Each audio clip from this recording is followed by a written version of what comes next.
बिस्मिल्लाहिर्रहमानिर्रहीम। नाजरीन, आज जो रेसिपी मैं आपके साथ शेयर कर रही हूँ वो ऑरेंज के हवाले से है, क्योंकि आपको पता है ऑरेंज का जो सीज़न है वो अब जाने वाला है। और हमारा दिल करता है कि हम बहुत सारी ऑरेंज की जो चीज़ें हैं वो बना के रख लें। तो ऑरेंज का जैम मैं आपको बनाना सिखा रही हूँ। इससे पहले मैं ऑरेंज का जूस भी, जो आप काफ़ी देर तक सेव करके रख सकते हैं, वो भी बनाना आपको सिखा चुकी हूँ। तो ये रेसिपी को आपने स्टेप बाय स्टेप फॉलो करना है ताकि परफेक्ट हमारा जैम बने और झटपट सा बन जाता है। तो चलिए, सबसे पहले आप मेरे चैनल को सब्सक्राइब करें, बेल आइकॉन का बटन प्रेस करें, वीडियो को देखने के बाद लाइक करें, और फिर आपने इस रेसिपी को ट्राई करके इंस्टाग्राम पे मुझे शेयर करना है और मुझे बताना है कि आपने कैसा बनाया। यकीनन आप मेरे से भी अच्छा बनाएंगे। तो चलिए, आप इसको बनाना स्टार्ट करते हैं। आप ये देखें कितना परफेक्ट जो है ना इसका जो जैम रेडी हुआ है। तो अब चलें रेसिपी को देखें और बनाएं झटपट सा अपनी फैमिली के लिए, बच्चों के लिए। और बच्चों को फ्रेश लेमन का जैम दें। इसको आप आइसक्रीम के ऊपर भी डाल के खा सकती हैं, इतना मज़े का बनता है। तो चलिए,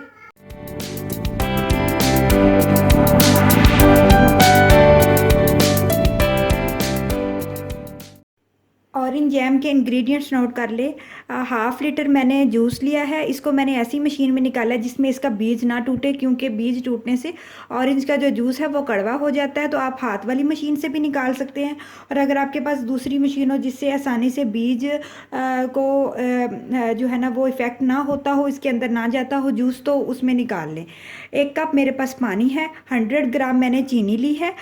चीनी आप अपनी मर्ज़ी से कम या ज़्यादा भी डाल सकते हैं, लेकिन जब ये पक जाता है, गाढ़ा हो जाता है जैम, तो फिर चीनी इतनी ही काफ़ी रहती है। और ऑरेंज का जो मैंने पीसेस, ये इस तरह से मैंने लंबे लंबे ऑरेंज के जो छिलके हैं वो मैंने काट लिए हैं, और इसको सरिंचे भी बोलते हैं। 1 अदद मैंने लीमू लिया जो लास्ट में हम डालेंगे। फूड कलर मैंने जर्दा फूड कलर लिया, ये हम हाफ़ टी स्पून इसके अंदर डालेंगे। और ऑरेंज एसेंस है मेरे पास, ये आपको आसानी से बाज़ार से मिल जाएगा। तो आपने ये तकरीबन 1 टीस्पून इसके अंदर डालना है। अगर आपके पास ना हो तो आप इसको स्किप भी कर सकते हैं। तो चलिए, अब हम इसको बनाना स्टार्ट करते हैं। एक देचकी के अंदर तमाम ऑरेंज जूस को हम ऐड कर देंगे। इसके साथ ही हम 1 कप पानी भी ऐड कर देंगे। पानी डालने का मकसद सिर्फ ये होता है कि ऑरेंज का जो जूस है वो गाढ़ा होता है और जल्दी पक जाता है। तो और पानी डालने से थोड़ा सा टाइम मिल जाता है कि ये अच्छा सा चीनी और तमाम चीज़ें इसमें मिक्स हो जाएं। चीनी भी साथ ही डाल देंगे। फूड कलर भी हाफ़ टी स्पून के जितना हम इसमें डाल देंगे, और 1 टीस्पून हम इसके अंदर ऑरेंज का जो एसेंस है वो डाल देंगे। अब इन तमाम चीज़ों को हम अच्छा सा मिक्स कर लेंगे। इतना मिक्स करेंगे कि चीनी अच्छी सी इसमें मिक्स हो जाए। ये चीनी और तमाम चीज़ें अच्छी सी मिक्स हो गई हैं। ऑरेंज कलर भी मैंने अच्छा सा मिक्स कर लिया। तो चलिए, अब हम इसको पकाते हैं। इसको हम इतना पकाएंगे कि तमाम जो है चीनी और जो ये जो आपको पानी नज़र आ रहा है ये अच्छा सा गाढ़ा हो जाए। मीडियम फ्लेम पे आपने इसको पकाना है और साथ साथ चम्मच हिलाते जाना है ताकि ये नीचे ना बैठे। और जल्दी से ये बन जाता है, तकरीबन 5 या 6 मिनट में तकरीबन ये बन जाता है। बहुत ज़्यादा तेज़ आंच पे भी नहीं पकाना और बहुत लो आंच पे भी नहीं पकाना। मीडियम फ्लेम पे हम इसको पकाते रहेंगे और साथ साथ ही चम्मच हिलाते रहेंगे ताकि तमाम चीज़ें अच्छी सी मिक्स हो जाएं। जब ये बिल्कुल गाढ़ा हो जाएगा, जैम के शक्ल में चला जाएगा, तो लास्ट में हम इसमें नींबू ऐड कर देंगे।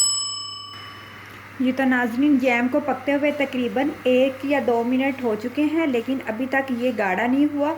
आपने इसके जो चम्मच को हिलाते रहना है, तब तक हिलाते रहना है जब तक ये बहुत अच्छा सा गाढ़ा नहीं हो जाता, जैम की शक्ल का नहीं चला जाता। कभी आपने आंच को लो कर देना है और कभी आपने आंच को मीडियम कर देना है,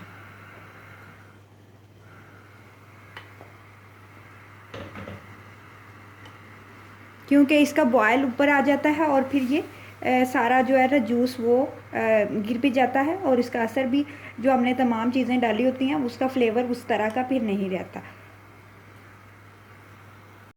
जी तो नाजरीन, तकरीबन 8 से 10 मिनट हो चुके हैं। मैं इसके ऊपर ही खड़ी थी, क्योंकि इसको अगर मैं लो फ्लेम पे भी रखती थी पकने के लिए, तो ये ऊपर से जो बॉयल आता था तो ये नीचे गिरने का ख़तरा होता था। तो अब तकरीबन ये बन चुका है। मैं आपको इसका करीब करके क्लोज़ करके दिखाती हूँ। ये देखें, अच्छा खासा ये गाढ़ा हो चुका है। बहुत ज़्यादा भी आपने इसको गाढ़ा नहीं करना, क्योंकि जो चीनी हमने इसके अंदर डाली है वो फिर इसके अंदर वो कैरेमल होके फिर क्रिस्टल की शक्ल में चली जाएगी। और बाकी जैम तो हम चीनी को कैरेमल करके बनाते हैं, लेकिन ऑरेंज का जैम क्योंकि जूस से बनता है तो इसलिए इसको हम चीनी को हम पानी के अंदर डायरेक्ट ही जूस और पानी के अंदर डाल देते हैं। ये देखें, अब इसको तकरीबन 5 या 10 मिनट के लिए मैं इसको ठंडा करूँगी। फ्लेम को मैं ऑफ़ कर रही हूँ और फिर मैं आपको दिखाऊंगी कि ये किस तरह से रेडी हुआ है। थोड़ा सा मैं आपको क्लोज़ करके इधर भी दिखा देती हूँ। अभी तो ये थोड़ा सा गर्म है, जिसकी वजह से ये उस तरह से नहीं दे रहा, लेकिन ये देखें ये बिल्कुल जैम की शक्ल में जा चुका है। तो अब हम इसको तकरीबन 5 या 10 मिनट के लिए ठंडा करेंगे।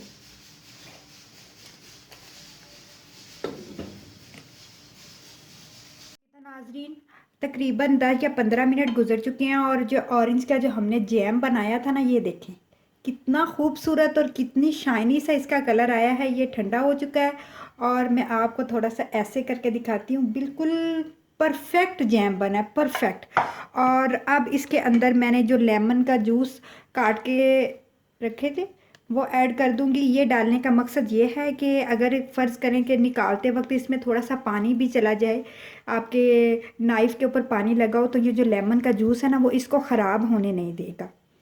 और नहीं, अगर आपके पास लेमन का जूस ना हो तो आप टार्टिक एसिड भी डाल सकते हैं, बीज ना जाए।